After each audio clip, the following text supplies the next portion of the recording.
Hello ladies and gentlemen, welcome back to the channel. We have lots to talk about. I finally added some proper bolt-ons to the bike. Nothing performance wise. I might not even do a single performance mod until 1,000 miles. I'm not quite sure yet. Anyways, we installed the Rizoma stealth mirrors, the Puig Z Racing windscreen, NRC turn signals, and the NRC tail tidy kit. I gotta say, NRC is the worst company I've ever had the displeasure of buying from. Their quality control on the products are absolute trash. Both the products I bought, the turn signals and the tail tidy, had issues. The tail tidy literally came with 5 dead bulbs, which you can see right here. Literally 5 dead bulbs, excuse me, not bolts, and which is crazy, dude. It's crazy, and they're making a fucking hassle to get a unit to exchange, let alone the price it costs to install them. The turn signals do work, but they did have to my mechanic did have to make the holes bigger for it to fit, so it wasn't a perfect fitment. So again, NRC is just trash, bro. Like 5 fucking dead bulbs is crazy, dude.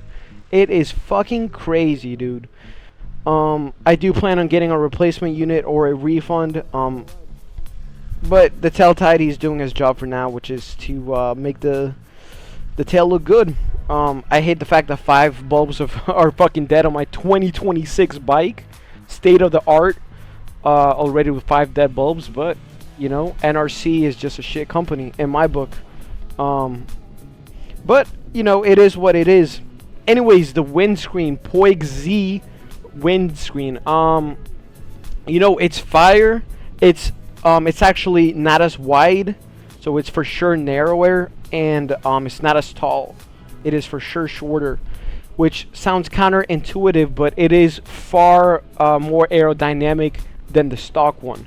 The stock one almost feels like a touring one, and this one for sure is way more aerodynamic. I've done little pools, full tuck, and the air just goes over your head way better than stock. The stock one, you did feel that resistance, you did feel that that drag at high speeds. Ooh, this scene right here is fucking, man, I felt so awkward. I was trying to like say hello. It was like an old lady and shit, and she was like, fine, I'll fucking fist you, no homo. And dude, I'm like, damn, now I have to sit right here next to her, and I felt just mad awkward. I'm like, I'm gonna move up. Oh god. The BMW behind me didn't like that I got in front of him. I'm like, bro, we're both BMWs, man. You're supposed to be cool with me, but I don't give a fuck. I'm gonna get in front of you just to avoid that awkwardness. Maybe she doesn't like me being in her lane. I just felt like awkward energy. I'm surprised it was a chick to begin with. Anyways, going back on topic, the windscreen. When normal riding, you know, you're not a full tuck. So during normal riding, I would say it is perhaps slightly worse than stock. It does seem to hit your shoulders since it's less wide. And the wideness of the stock one protected a little bit of air and resistance, drag resistance hitting your shoulders. So during normal riding, it does feel a little bit worse. But at full tuck, there was a huge difference. Like, I'm not sponsored by Puig. I've always brought the products. Even on the R1M, I had the same style Z. I didn't go with the double bubble or the other options that are taller and bigger than stock. Because that creates a lot of drag when you're going 180 plus miles per hour. That's literally 1 to 3 mile per hour drag that is causing. So I for sure didn't want that. And since I knew I was gonna go with a blue tinted one and record, it's actually better to get a smaller, more aerodynamic windscreen that can see over it. Unless I'm at complete full tuck racing position, the windscreen doesn't get in the way, which is why I can film and the windscreen isn't getting in the way. It makes the bike look better in my book. Again, videos don't do justice. You have to see it in person. I think I could go on and on about the windscreen. I really like it. It was a mind fuck that it was smaller. You would think like, fuck, a smaller windscreen that's gonna be worse, but no, for sure. I have no idea how they engineered it in the wind tunnels they did, but they fucking worked their magic. Cause at full tug, I felt like no resistance on my helmet compared to stock. And stock, I fucking thought was bigger. It is bigger and wider, but yet worse. A complete mind fuck. Anyway, so that's a windscreen. I'm happy with it. Again, during normal riding, I think it's gonna be fine. Especially during the day, it ain't gonna be an issue. It's only at night that filming might be an issue, but I already bought a couple mounts that I have to mount on this bike. Especially because I got rid of the Mickey Mouse mirrors, so I can't mount my 360 cam the way I did it before. Had a couple buddies be like, damn dude, you've had this bike for 7 days now. It's been officially 7 days, and your ass has already spent a couple bills on it. I'm like, man, I can't keep anything stock. I told myself I'll keep the Corvette stock. I couldn't keep it stock neither, man. I just, fuck me. I have a problem, man. I have a problem when it comes to motorsports. Anyways, the Rizomas, y'all already know I fucking love me the Rizomas. I had them on the R1M, and I love the Rizomas. I don't give a fuck about all these videos saying you modified the fucking mirrors to be worse.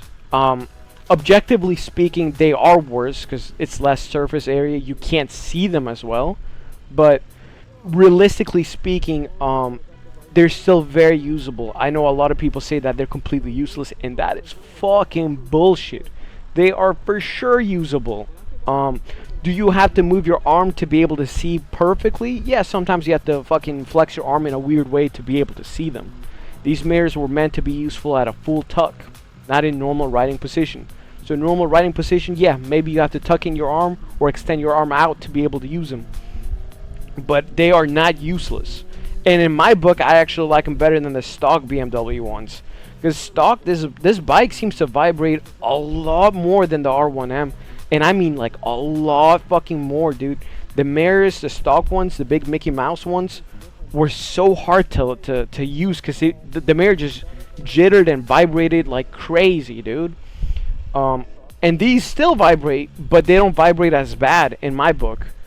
But anyways, as a motorcycle rider, you should basically always turn your head anytime you switch lanes and do any maneuver that requires you merging to potential danger. You shouldn't fully rely on mirrors to begin with, which is why many people rock block offs and they do fine. And you know, this is one of the only bikes that I would actually consider running the Rizomas in sport mode. In sport mode, they look like little winglets, and just simply put, because of the rider position is just so forgiving on this one. It's not nearly as aggressive as the R1M, where you're literally hugging it. That I could just get away with not having to really need mirrors the way I did on the R1M.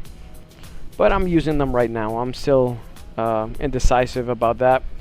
I can't stress enough that you should buy genuine Rizomas. A lot of people buy the eBay ones, the cheap ones, and they're so easy to tell apart. The quality on these mirrors are fucking spot on. They feel so good in the hands, and that's what she said, but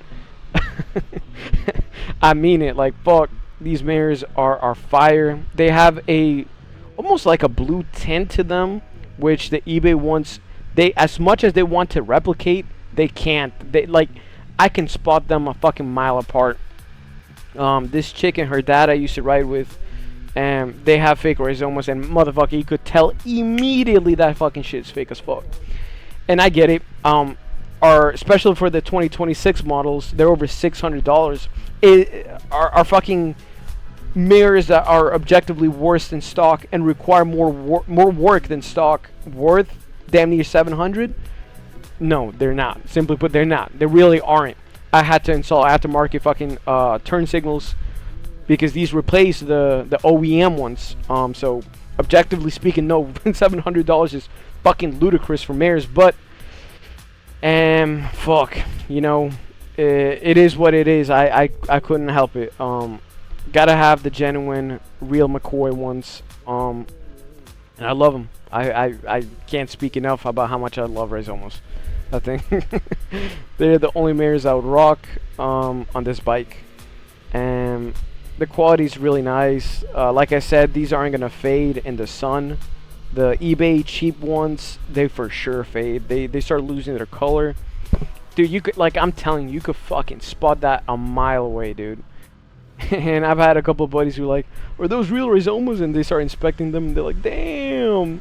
Like, it always mind fucks people, because most people actually don't splurge on mirrors. They just block off with the little block off plates to replace the mirrors.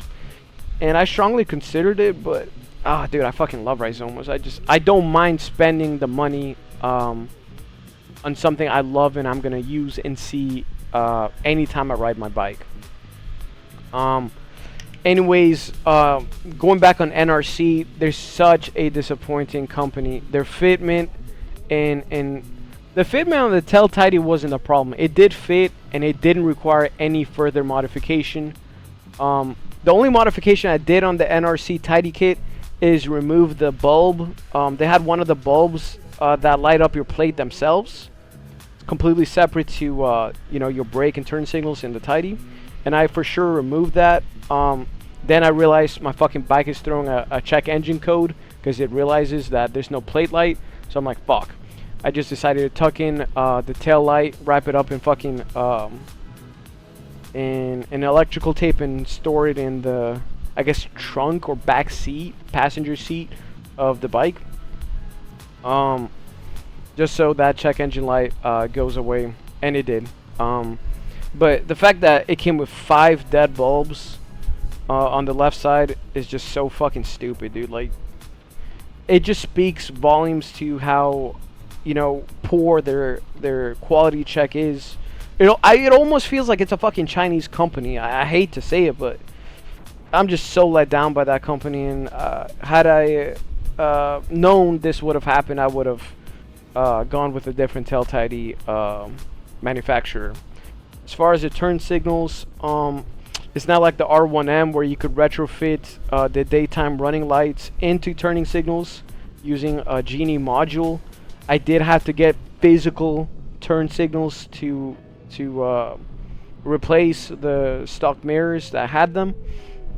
And the NRC ones, they were the cleanest looking ones. There was a couple of options, not as many as I would have liked, and out of those options, these look the best.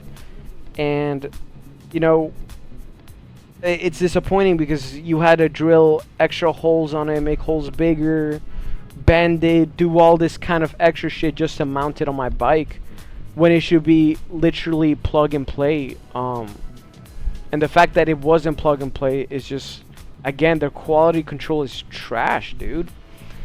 I'm not a fan, man. The fact that I had to literally modify it to fit the bike when it was supposed to fit without any modifications is fucking stupid.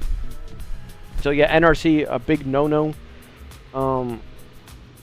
Yeah, I mean, that's basically all I've done to the bike. I did put a saddlebag and replace the passenger fender, because it wasn't a passenger fender. You have like 2 fenders or two platelets on the back seat, whatever you want to call them.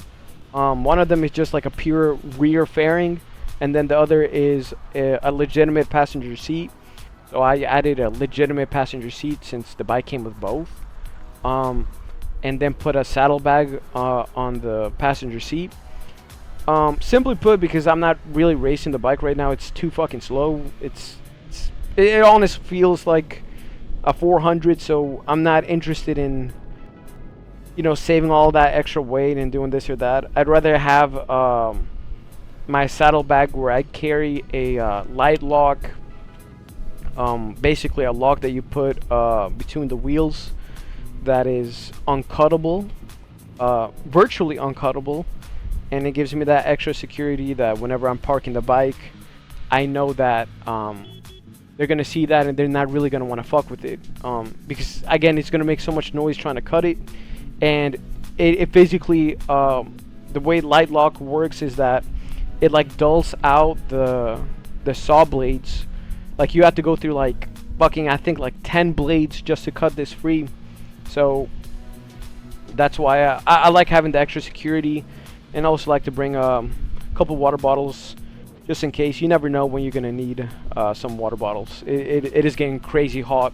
Not even summer, but fuck me, I run hot, so yeah, I don't mind using the saddlebag for now. As soon as this bike is unlocked, though, I'm putting back the plastic or whatever material fairing instead of the passenger seat. Yeah, apart from the quad lock mount that was able to be mounted onto the stem, identical to the R1M, and switching my shifter to GP shift, and basically that's all the modifications I've done so far. Dude, I can't wait to get to performance modifications, but man, the first 1,000 miles, you got to be smart about it. And I also want to see how this bike is going to do on the stock tune. It's very promising. It's one of the very few bikes that actually makes consistently over 210 wheel on very light bolt-ons. On E85 and a full bolt-on application, it's seen 220 before. So by all intents and purposes, this is a maybe 250, 260 crank horsepower bike. It's very capable, so we'll see how it does on stock tune. Anyways, ladies and gentlemen, that was my review of the products, and I don't have a code. I'm not a big YouTuber, so fuck y'all. I'll see y'all next time.